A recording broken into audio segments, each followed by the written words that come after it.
We're in the Jags Den with Coach Tim Vakakis, head football coach of Spain Park. Jags Den Coaches Show is brought to you each week by Andrews Sports Medicine. Andrews Sports Medicine is a proud supporter of Jaguar Athletics. How you doing today, Coach? Doing well, man. I'm glad you're here. Great win on Friday night. You don't really gauge your team by the scoreboard. You gauge by execution, how they did, effort, energy. How do you keep your team focused on that part of it and not what the score was? Well, we told them we were proud of them, obviously, and we hadn't had a lot of games like that, and so we're proud of the effort. I think the biggest thing that I was excited about was just the energy our kids came out with. I thought from pregame to they handled themselves the correct way, before the game, during the game, after the game. It was just a lot of energy, and I think that's just a buildup of excitement. They've worked their butts off to get to this point, and to finally get out there and go see another opponent, that we can play against. I think they were just really excited. So they did a lot of good things. There's plenty of stuff we got to clean up, but I thought the energy was outstanding, and, they had a lot of fun. Come out right out of the gate with a pass play. It looked like it was going to be completed. Was that to send a message to your team and your quarterback that you had some confidence in a new guy under center? Sure. I mean, we have to be able to throw the football on any down in any situation.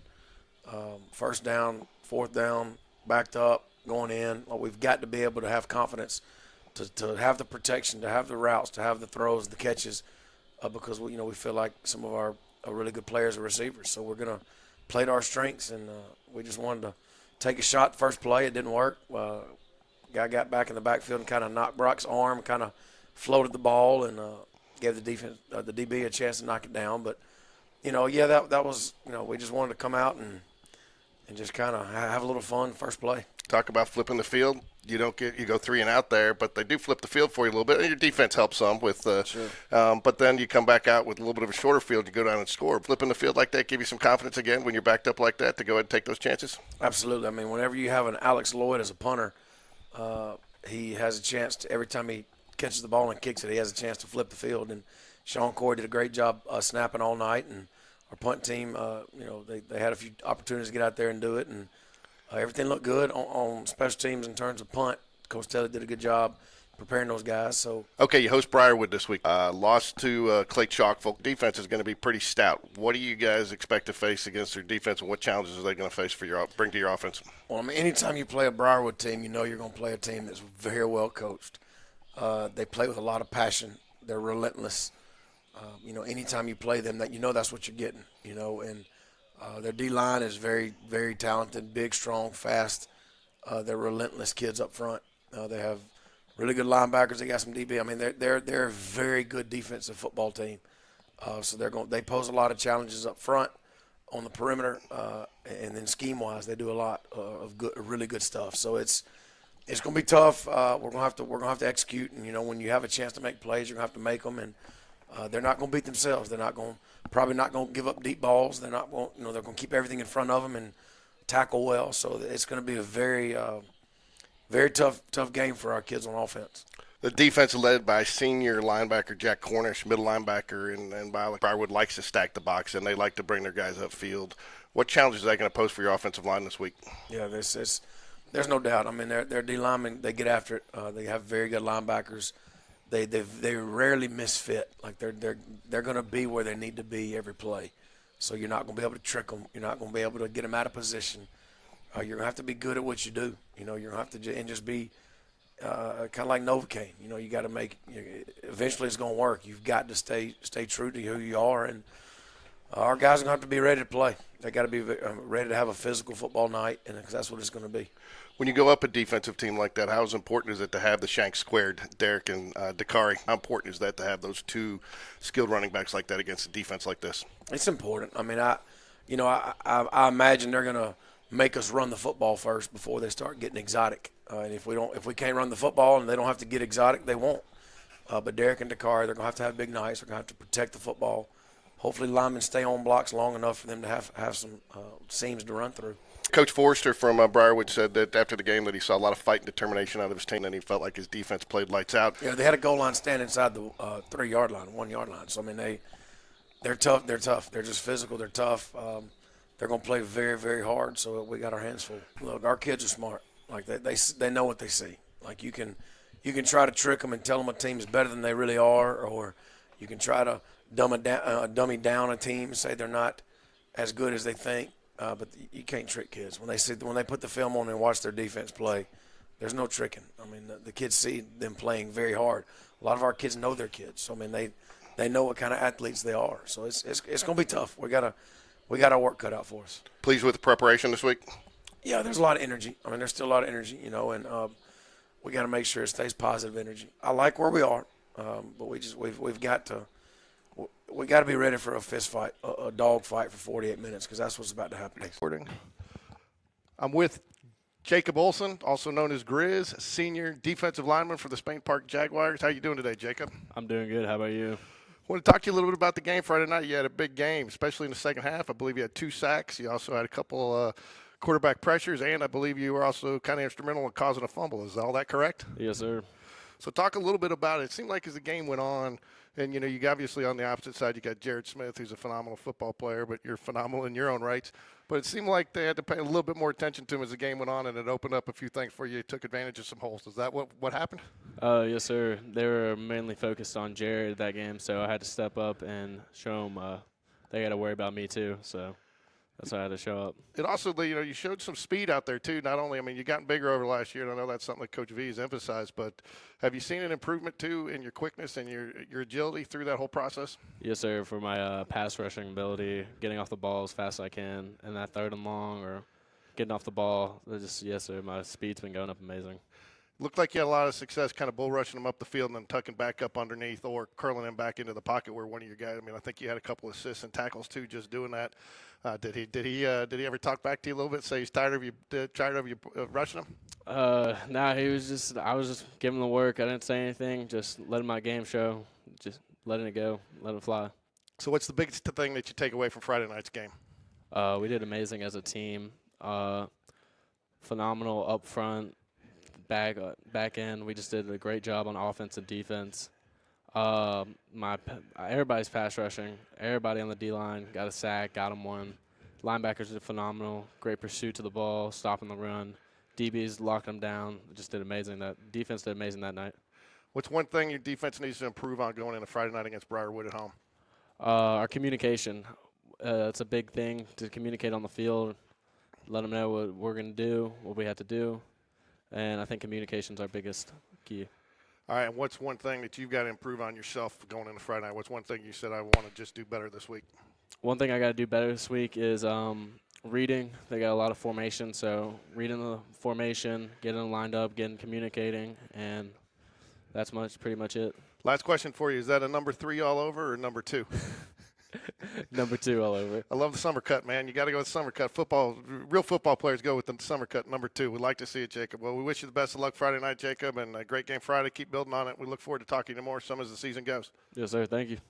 I'm with Brock Bradley, starting quarterback for the Spain Park Jaguars. He's a sophomore. Brock, how you doing today? Good. How about you? Good. So walk us through it a little bit. You start off at your own 8-yard line, not really kind of where you expected to start, where you had a few nerves, a few butterflies getting out there? Yeah, there's definitely some nerves.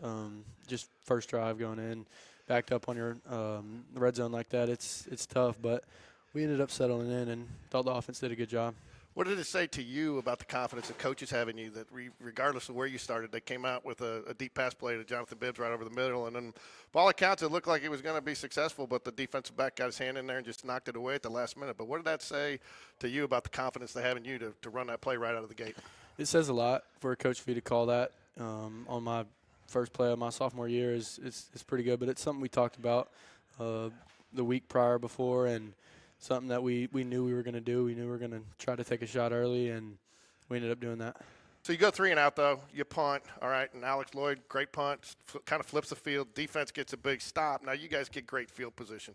So a little deflated probably coming off after 3 and out, but did that kind of lift your spirits right back going up there with great field position? Yeah, no doubt. I feel like the defense did a really good job all night. I mean, anytime you get a 0 on that board, they're doing something right. So when you talk a little bit last year, the offensive line was a little bit of a struggle last year. Definitely looks improved this year. You seem to have a lot of time back there. Did you feel like you had a lot of time? Yeah, those guys did a really good job the whole night. I mean, I hardly got touched, and I feel like those guys did a good job this summer a lot of people, that's what they say about us is our O-line's weak, and those guys have took on the challenge and watched the film every day and got after it, and they've came a long way. Great connection here with Mitchell Frazier, okay? You drop back, but it doesn't look like – was he your first option? Because it looked like you looked a couple other places, and then you found him, and then you made a great connection. No, sir. On that play, he wasn't my first option. It was a corner read, and corner ended up taking the flat route, so my eyes went to the safety and ended up high-low in the safety, and he came open, so we hit him. So then we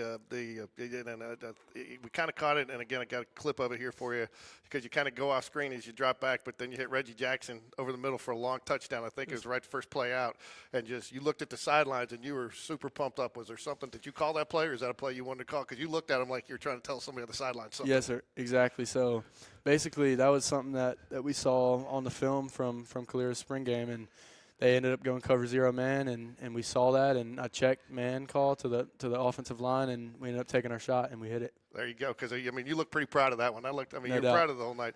So, you know, at least 3 receivers, maybe more, had touchdowns. I know you had several on the ground. You know, you seem to have a lot of weapons at the receiver position, and your running backs can't catch the ball out of the backfield too.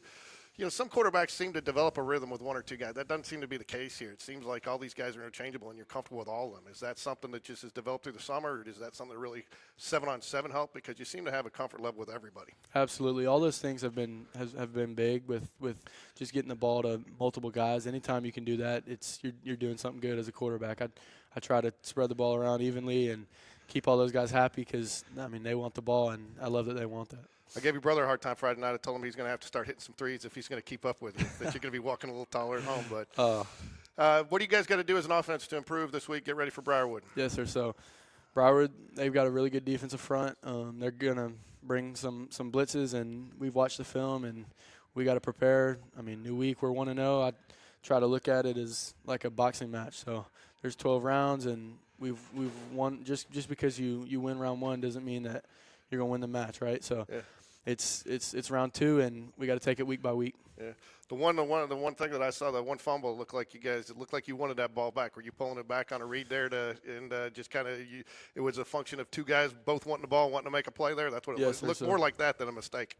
Yeah, so it was an RPO, and the safety ended up going back, so it was a give, but someone missed a block up there up front, and a guy ended up flying through. Just a busted play that I wish we had back. Yeah, but it's one of those, I mean, I guess coaches sometimes will take those if it's 2 guys trying to make a play as opposed to somebody making a mistake, and that's what it looked like on the field when I was down there videoing it was 2 guys just both wanting to make a play there. So we'll take that all day long. All day. Last question for you. What do you got to do? What's one thing you really want to – the jump you want to take from week 1 to week 2? I think Briarwood's gonna give us a challenge this week. They're bringing a lot of blitzes, and if I can get my receivers with the right checks and I can really be a good distributor of the ball, a point guard on the field, I feel like we're going to be able to have some fun. And last one, Eli Smallwood, another good quarterback. You guys seem to work really well together in warm-ups, and you guys seem to be communicating on the sidelines and talking to each other. How much have you guys kind of both helped each other? Because you seem like you both have helped each other develop through the summer. Yes, sir, absolutely. That guy, I mean, he's by my side in the weight room, in the film room, and it's really good relationship with him. We can grow off each other, and sometimes he asks me stuff, sometimes I ask him stuff, and we work off each other, and I'm very thankful to have that guy on my side. Well, we wish you the best of luck Friday night at home against Briarwood. Hopefully we go to 2-0, and you've so far a great start this season. Keep it up. I'm sure we'll be talking more. Go Jags. Yes, sir. Thank you. I'm with senior wide receiver Jonnathan Bibbs, wide receiver for the Spain Park Jaguars. Jaguars coming off a big win against Calera Friday night. Jonnathan Bibbs with several catches and 1 touchdown. How are you doing today, Jonnathan? I'm doing amazing. That's good.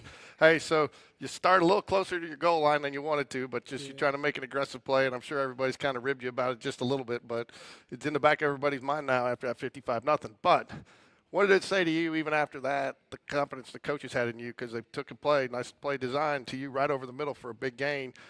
Fortunately, the defensive back got his hand in there and slapped it away, but what did it say to you that they had the confidence to go to you early like that in that position? I feel like they have them being able to trust me and Brock to be able to do that on the first play. I feel like that gives me and Brock confidence, very high confidence. Yeah. And it seemed like the offensive game plan was to spread it out. Have a nice balanced running attack and a nice balanced passing attack. The Shanks brothers had a very good night Friday night. Did their running success open up some of the passing lanes for you guys throughout the game? Yeah, I feel like them running, being able to do what they do. They thought we were just going to run, and that's when we were able to show our talent on the wide outside and be able to throw, just, you know. Again, I think third quarter, Brock looks for you deep in the corner of the end zone. You get a little twisted up, and the defensive back gets his hand in there again and knocks it away. But 2 plays later, he comes right back to you on almost the exact same play. Was there something that you guys saw that they were doing that made you guys go back to that one play later, or was it just kind of the way it worked out in the play calling? Oh, yeah. Well, I feel like when we watched film on them, we saw that they were, like, trying to man, and we know, not being cocky or nothing, but we know that we could beat them 2-on-2. So I feel as though Coach knew that I could beat their safety 1-on-1, and we just did it. Well, you made a good move there, and you were kind of alone. Did you realize how alone you were when that ball came in? Yes, sir. So we talked a little bit to Brock a little bit about the relationship all your wide receivers have. It's a big group of wide receivers. You're very deep, so you see a lot of guys getting on the field. But you guys seem to be a very close-knit group. Is that something that's developed just over the summer, or did 7-on-7 help you with that? I feel like 7-on-7 played a big part with our chemistry and relationships, even with the DBs, and not just the DBs, receivers as well. Like all the receivers, we feel like we're a brotherhood, and I think that's what's going to help us in the long run. You know, and when you talk about that brotherhood, I think one of the biggest things you want your brother to do is block for you. Yeah, exactly. And you guys, you had some key blocks for your guys out there last night, which I know they appreciated, and you in turn got some in return. So, you know, what does it mean to you to lay that block for one of your guys and then also in return get it? Yeah, well, so last year wasn't much of a block guy, but this year I want to make a change where if I'm a block for my guy, I want him to block for me. And So, and again, it seems like, again, you guys you're not on the field every play because of the depth and the different packages that they run, but it seems like when you guys come off the field or even when the defense is out there, you guys are huddled together, you're talking, you're helping each other, coaching each other, encouraging. Is it that actually that way on the sideline like it looks from the stands? Or, I mean, it looks like you guys are all as close off the field as you are on the field. Oh, yes, sir. Even in practice, we coach each other up, tell each other. We might not like it sometimes, but we coach each other up, tell each other what we can do better, what we're doing bad, just being able to. One thing Coach V, and we'll finish with this because you kind of mentioned it, but one of the things Coach V mentioned last week in his coach's corner was that you guys, one thing about this group and the leadership that he hadn't seen is that you guys hold each other accountable. You guys aren't afraid to call each other out and tell people. I mean, you're not worried about telling your friend, hey, pick it up, or, hey, you know, you didn't do it right. Are you seeing the same thing? Yes, sir. It seems like you guys are holding each other accountable. Yes, sir, definitely. I feel like every single receiver, even the ones that may never play, still hold us starters accountable. Like, I feel like that is what's going to help us for sure on the offensive side. So what's one thing your offense has got to do this week to improve as we go up against Briarwood Friday night? I feel like maintaining blocks. If we maintain blocks, they're not going to be able, no cockies, no, but they're not going to be able to stop us. And what's one thing you want to improve on for yourself this week from game 1 to game 2? Where do you want to see your biggest jump in improvement? Definitely yards after catch. I want to be able to catch it and get yards from my teammates or block for my teammates. Yes, sir. Okay, Jonnathan, well, you're already off to a great start for the season. You finished off strong. You had a great spring, so we hope to see that trend continue, and we wish you the best of luck Friday night against Briarwood, and go Jags. Yes, sir. Thank you.